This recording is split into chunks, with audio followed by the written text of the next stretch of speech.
Disney's Epcot theme park is one of the 4 Disney theme parks here in Florida. Opened on October 1st, 1982, Epcot is a beautiful celebration of both current and future technology and international cultures. However, Epcot's original concept was not a theme park. In fact, Epcot was originally supposed to be its very own city, a community of tomorrow. Good evening, Dr. Council and fellow classmates. My name is Gabriel Quijano.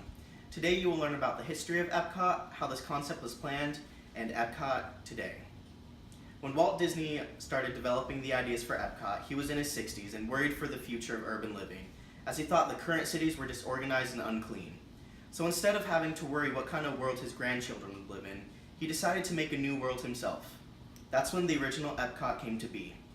Epcot stands for Experimental Prototype Community of Tomorrow, and was envisioned by Disney as being, essentially, a utopian city featuring modern technology and urbanized living. This model created by Disney and his Imagineers is an example of what the city might have looked like. The model is called Progress City. The central theme to Epcot would be progress. Disney stated in a 1966 film to promote Epcot that the community will be a community of tomorrow that will never be completed, but will always be introducing and testing and demonstrating new materials and new systems.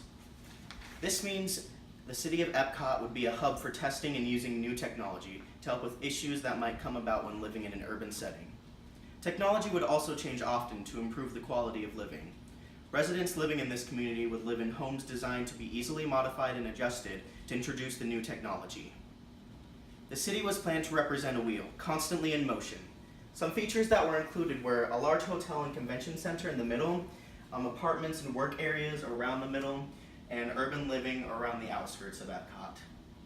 Running straight through the city would be a monorail service, much like the one at Disney World.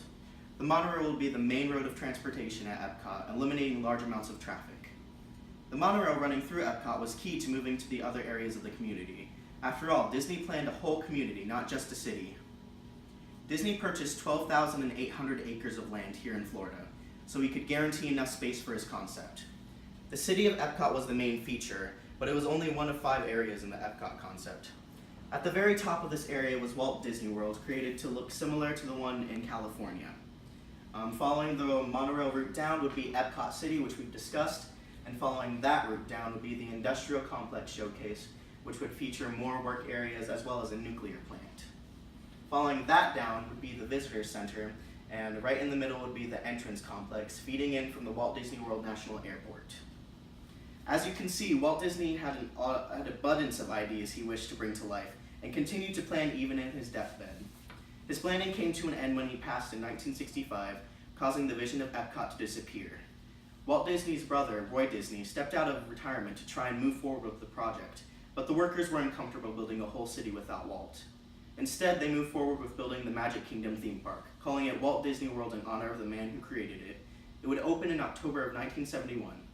Then in the late 70s, a Disney CEO by the name of Card Walker wanted to revisit the idea of Epcot.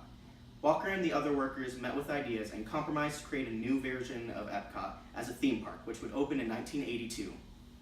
Today we see this Epcot that we all know and love, and although it's much different from its original plan, it still manages to awe and amuse guests to this day. Whether you love it for the technological innovations or the amazing World Fair, hopefully you will also love it for its rich history. Thank you so much for listening to this abundance of information on Epcot. Have a wonderful evening, and thank you for attending.